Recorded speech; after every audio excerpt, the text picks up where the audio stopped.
Injuries, please. I guess from the other night, Destiny, no injury, but he's still a bit sore from the game. So not ruling him out, but we'll just see how he is, obviously, with the turnaround. Biss is obviously available after being suspended on the weekend, and I think everyone else says is. Do you know when Van der Ven might be back yet? Van der Ven, Romero, sort of still kind of chugging along. Look, I think both, to be fair, will be in the new year. When, again, not as significant injuries as last time with Mickey, but obviously with having a setback, medical team's just going to make sure he's right to go. So both of them sort of in the new year at some point. And Mikey Moore? Mikey's back training, so hopefully not too far away. I think the next cab's off the rank are kind of Mikey, Ben Davies potentially next week, and then Richarlison maybe first week of the new year.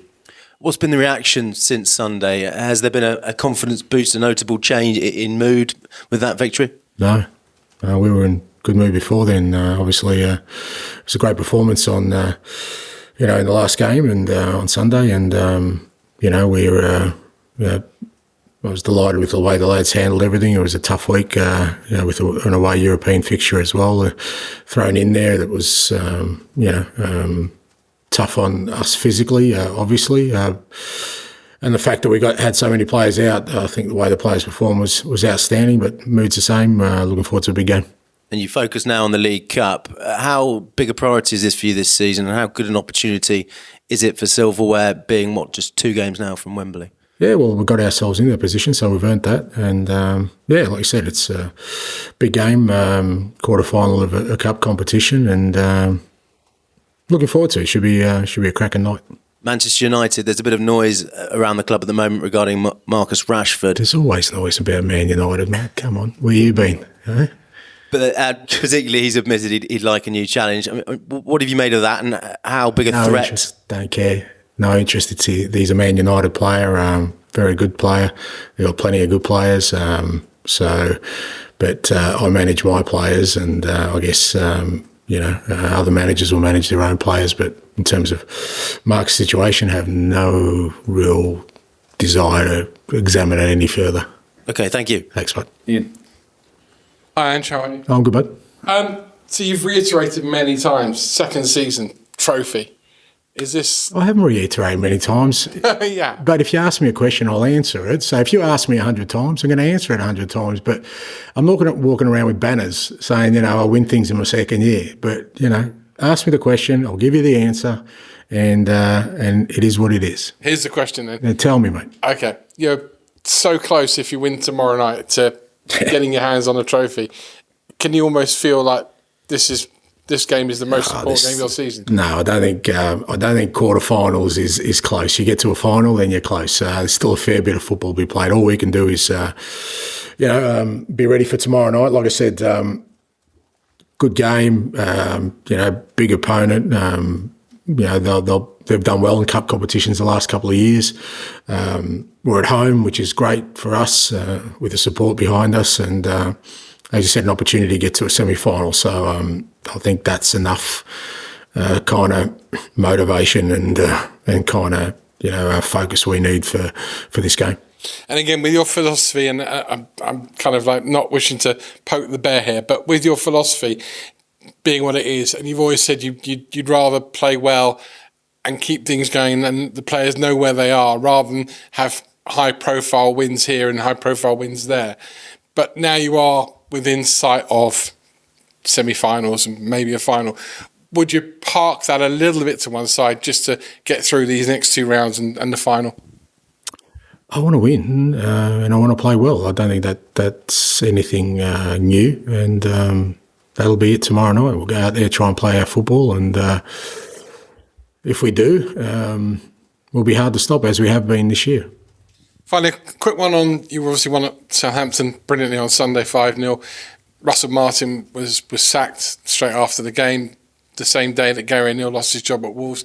Quick word on those two and whether or not managerial careers in the Premier League are becoming more and more precarious, even since you've arrived in the last 18 months. Yeah, I think that's a fact, mate. You don't even get sacked in the morning now. You've got to change the song, mate.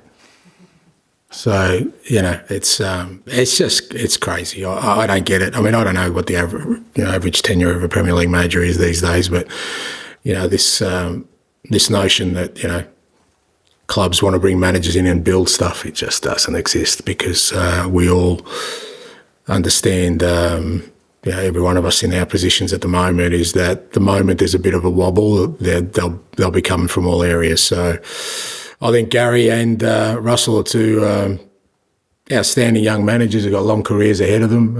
Unfortunately, I think for them, they're beginning their careers. That's what a manager's career is going to look like. I think you're going to find that from now on, managers are going to have about 20 clubs on their CV, even the successful ones, because the ability for clubs to just stick with one person just doesn't seem like it's feasible anymore. So, but I've got no doubt both those guys will bounce back. They'll have learnt from their experience for sure, like we all do, and hopefully in the not too distant future they're back doing what they love. Thank you.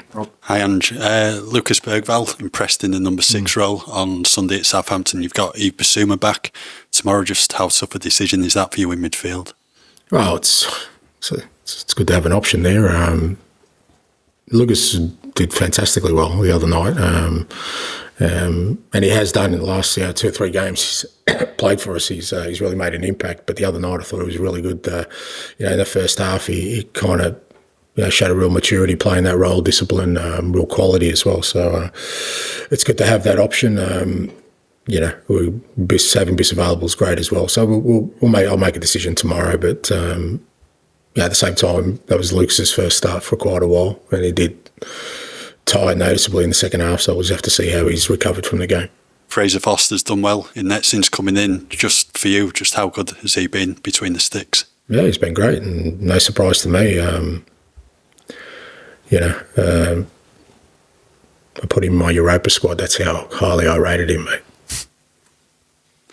And then finally, Min Hyuk has arrived in the country. Yeah. Have you had an opportunity to meet him yet? Yeah, he's been in the building the last couple of days, sort of, having a good look around. Obviously, we can't register until the 1st of Jan, so he won't train with us, but I always feel it's good. I had this experience at Celtic with the Asian lads we brought in, the Japanese Korean boys, bringing them in before Christmas allows them to settle in, especially off the field. And that way, by the time we get to register them in a couple of weeks, they're already settled and can train fully. So, but yeah, it's good to see him around. He's been obviously doing some English lessons, which is great. He's already sort of conversing, and great to have him in the building. Thanks, Ange. Thanks, mate. Pastor J, please. Hi, Ange. I just wanted to start by asking, how has Archie Gray adapted to being a centre-back, and are there any players who've helped him with that process? How do you think he's adapted, mate? Pretty well. Yeah, well, you're a fair judge then, mate. You don't need to ask me. He's done really well, and it's a credit to him, mate. He's like I said, 18 years old, asked to play in a position he's probably never played before at the toughest competition in the world, plus in Europe, plus for multiple games. Because sometimes in a one-off you go, okay, you can sort of fill in, but he hasn't missed a beat, and it's brilliant to watch. I think all the lads have obviously helped him in that sense. I mean, Radu is kind of the experienced one, so to speak, at the age of, he's got Radu and Destiny, I think, at 22 either side of him. So, but that's where we're at the moment in terms of the squad, and I think all the young boys are kind of stepping up, and I just think that's super exciting that, through a tough period for the club in terms of, where we're at from a squad perspective, the young guys are shouldering a big part of the load. I think that's a brilliant thing for us, because once we get to the other side of this and hopefully get to some smoother waters, they're going to be so much better equipped for what's ahead. But yeah, Archie's done really well. His defending has been really solid. He still has, obviously he's got the quality on the ball as well, but just the way he's handled the fact that, we're asking him to do a really big job, like I said, and not just for a one-off game, I think he's handled it brilliantly. Just wanted to ask you about Djed Spence again. He's not played a lot of football, but started for the first time on Sunday. How's he feeling, and is he ready to potentially play a few more games and maybe even tomorrow night? Yeah, absolutely. No, Djed was, again, he was outstanding the other night. I said after the game, credit to the work the coaches have put into him and him, where, a guy who hasn't started for quite a while comes on and makes an impact. Again, it wasn't just about him sort of, filling a spot for us. He actually made an impact. I thought he was really good on the night. He obviously got tired, very tired in the second half, understandably so. But again, great for us to, in this period as well, to have somebody like him who's already kind of established player come in and help us. And he's recovered well from the game. He's obviously, like I said, he was tired, but I think he just felt really good that he could contribute and show what he can do. And look, I'm sure he'll get more opportunities. There were some chants aimed towards the board during Sunday's game. I'm not too sure if you heard of them. If you did, I just wanted to know what your reaction to them was. That's for the supporters, mate. It's not about. I've said it a million times. They have the right to express whatever they need to express, and but hopefully they got to enjoy the other night. It was a special performance by the lads, especially in that 45 minutes, and we're going to need them tomorrow night. I've spoken about sort of the atmosphere we got in Galatasaray and at Ibrox. I'd love that to be our atmosphere tomorrow night, because it'll certainly help us overcoming a tough opponent in a really big game. James. Hi, Ange. I know you're often reminded of the wait for a trophy here. Do you think United actually are quite a good example of how winning a domestic cup isn't a panacea sort of by itself? Yeah, I've said that before, and I guess it depends sort of which way you look at it. For I always feel that when you're building something, and certainly what my ambition is to build a team and a club that has an opportunity for sustainable success, then no, just winning a trophy I don't think shows that you've done that. But it can help the cause for sure, because it allows you then to have belief in you having the ability to win things and create an environment that does bring trophies to the club. So it's not it's definitely something that can help with the process, but it's not.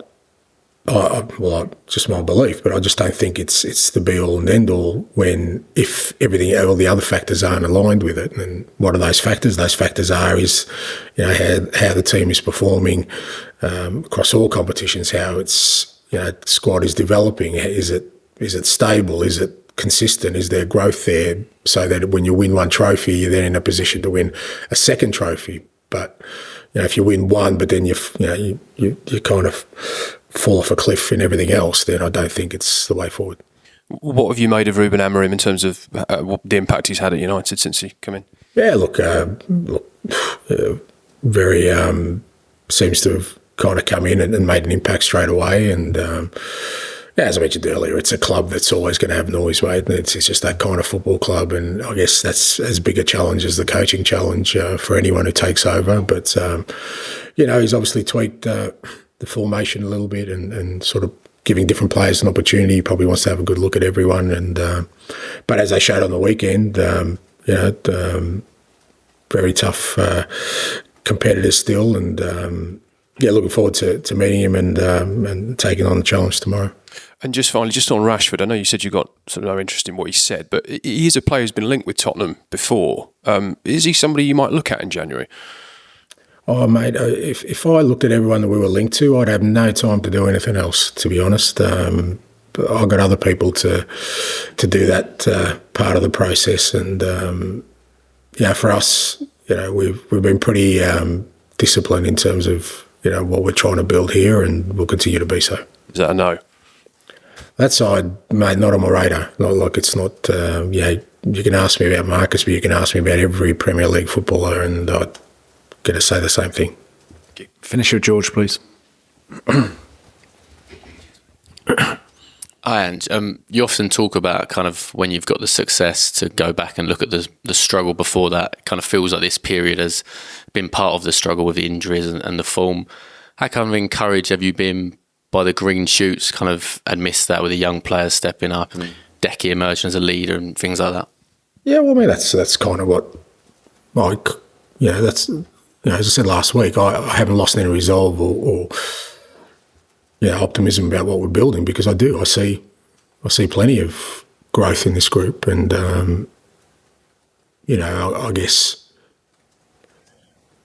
people are kind of looking at our league position and our league form, and within that context, they're probably saying, well, there isn't things developing here, but if you strip it away and kind of look at the challenges we've had this year, with the injury situation, we're probably one result away from people saying we're going okay in the league as well. So, I just think with all these things, my view is just stay calm, stay focused. I see plenty of growth. Like I said, I mean, when you look at, even Pape Sarr, mate, he's still a young man and he's growing all the time. He's becoming a hell of a footballer. I just get so excited by all that. I just think, well, we're going to hit some smoother waters at some point. I believe that in terms of where the squad's at. And, these kind of players who are now carrying us through this tough period are just going to come out, absolute.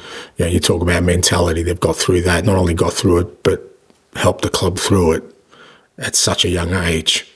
Anything they face after that is going to, they're going to be able to, crash through. So, for me, I certainly feel there's some real growth that has happened and is happening at the moment. And you mentioned the atmosphere there.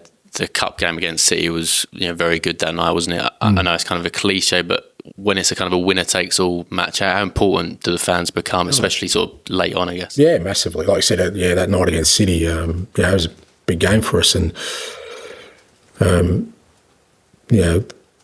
whole atmosphere that night, the way we started the game, the way we played the whole night was. But no, City were good on the night as well. It was a cracking game. Real sort of had a cup atmosphere, and we're going to need that tomorrow night. We're going to need that energy. All these games tend to be pretty tight games, and if you get the energy of the crowd behind you, it certainly can lift the players. And for us, it's going to be an important factor. Okay, we'll end the broadcast section there.